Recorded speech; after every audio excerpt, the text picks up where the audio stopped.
Bwana Yesu asifiwe. Leo ndugu zangu, nitakwenda kuzungumzia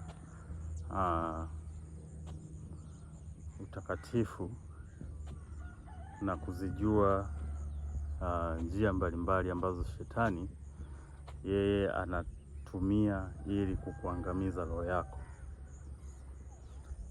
Mpendwa, shetani amekuwa anatumia njia nyingi sana ili kutuangamiza sisi wanadamu, ili kuzipoteza roho zetu zisimwone Mungu mbinguni. Kwa mfano, shetani amekuwa anatumia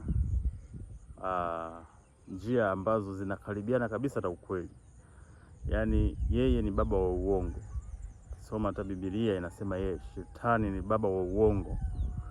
Yaani yeye ni muongo. Uongo wake ni uongo ambao unaweza hata ukawa kama unakaribiana na ukweli. Yupo kwenye mambo mengi sana. Kuna watumishi walio wengi ambao wanajifanya ni watumishi wa Mungu, lakini kiuhalisia ni watumishi ambao ni wa shetani. Yaani uongo wake unakaribiana kabisa na ukweli. Tumeona manabii ni wengi wapo ambao wengi wao ni wa uongo, wanatumia vifaa mbalimbali kwa ajili ya kujifanya kwamba na wao wanatoa huduma ya kimungu. Sio vifaa vya upako, sio vitu gani. Hiyo yote hilo ni kukwepa jina la Yesu lenye mamlaka. Sasa ndugu yangu, mimi nakutia moyo katika hili kwamba ni kuwa makini sana na mafundisho ya kishetani. Na hiyo yote shetani anataka kuikosesha roho yako isimwone Mungu. Sasa hivi unakuta kuna ndoa hata za kiroho ambazo Wakristo tumekuwa tunazipuuza ndoa hizo. Lakini kiuhalisia ni kwamba hizo ndoa zina madhara kiroho, ndoa za rohoni. Kuna ndoa ya mwanaume wa rohoni, kuna ndoa ya mwanamke wa rohoni. Kwa nini inaitwa ndoa? Ndoa ni muunganiko. Ni agano ambalo mtu anakutana na mtu mwenye jinsia nyingine, kuunganisha. Yaani ndoa ni covenant. Yaani zipo ndoa za kimwili, lakini pia kuna ndoa za kiroho. Unakuta unafanya mapenzi na mwanamke au mwanaume ukiwa umelala ndotoni au unawaza moyoni. Na chanzo cha hizi ndoa zinakuja mara nyingi baada ya wewe kuachia milango. Kwa mfano, unatembea njiani, unamtamani mtu, labda ni mwanamke, amevaa nguo fupi, amevaa nguo za kuachia, anakuwa kama vile ana mtego fulani wa temptation, yani mtego kukuvutia wewe ili ukosane na Mungu. Sasa wengine pia ni majini, mashetani, unakuta umewatamani, kumbe ni mtego, wewe unabidi utegwe pale ili yeye apate uhalali wa kukutesa. Kwa hiyo ndo chanzo cha ndoa za kiroho. Chanzo kingine ni kuangalia mambo ya picha chafu. Unaangalia picha chafu kwenye mitandao ya kijamii, unaangalia vitu vibaya. Vingine unakutana na wanawake au wanaume mbalimbali njiani, kila mwanamke unatongoza tu bila mipangilio yoyote, nia tu ya uzinzi. Hiyo ni milango ya kipepo ambayo inaenda kuiharibu roho yako na kuhakikisha kwamba roho yako haitamuona Mungu. Kuwa makini, muombe Mungu, toa sadaka, kiri mbele za Mungu kwa toba ya kweli, futa mawasiliano na hao watu. Lakini pia wakati huo toa sadaka.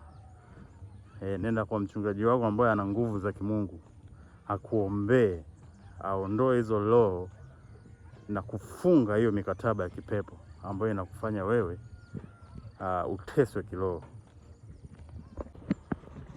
Usipotubia hiyo dhambi ya ndoa za kiroho vizuri, tena kwa sadaka, sababu sadaka ina nguvu.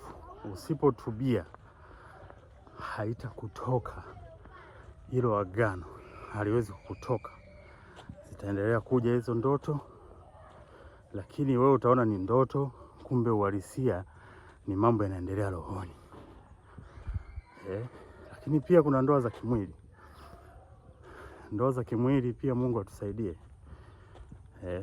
Unakuta kuna mwingine amekuwa na mwanamke, amezaa naye watoto, kufunga ile ndoa ya kanisani, lakini ile ni ndoa. Ile ni ndoa, hajapokuwa haikufungwa kanisani, lakini kiroho ile ni ndoa. Kwa hiyo kuna utaratibu wa kufanya ili uweze kuhalalisha au mahusiano yakapata kibali mbele za Mungu. Hiyo nimekuwa ni changamoto kwa watu wengi sana. Ni pamoja, yani karibu wanadamu sisi sote tumekuwa tunapitia hizo changamoto, lakini uhalisia ndo huo ambao utatufanya sisi tupone, tuweze kupata nguvu ya kiroho na kushinda dhambi. Lakini hata kama kufunga kubariki hiyo ndoa, ni vizuri kutubu, kwa sababu wengi unakuta tulianza au mlianza kiuzinzi. Kwa ni vizuri kutubia hiyo dhambi. Ni vizuri kutubia hiyo dhambi. Sio vitu vya kupuuzia. Ni mambo ambayo wengi huwa hayazungumzii, na imekuwa inatafuna taratibu, sababu shetani sasa hivi anachokifanya, anaharibu sana mambo ya rohoni. Shetani amekuwa anaharibu sana mambo ya rohoni ili tusiweze kuyajua yaliyo ya Mungu. Kwa hiyo imekuwa ni changamoto. Sasa pia ukipata sehemu ya kuabudu ambayo haipo kiroho, hapo ndugu yangu, sasa inakuwa ni shida zaidi. Ukikaa sehemu ambayo haiendani na mambo ya kiroho, ndio maana ni hatari sana kukaa katika madhabahu ambazo wao wanazungumzia zaidi mwili. Wanazungumzia zaidi mambo ya kimwili, mambo ya kufanikiwa kimwili. Si utapata magari, majumba, yani mwaka mzima mnazungumzia kitu hicho tu, baada ya kutoa nafasi kubwa katika kujifunza mambo ya rohoni, kuzitafuta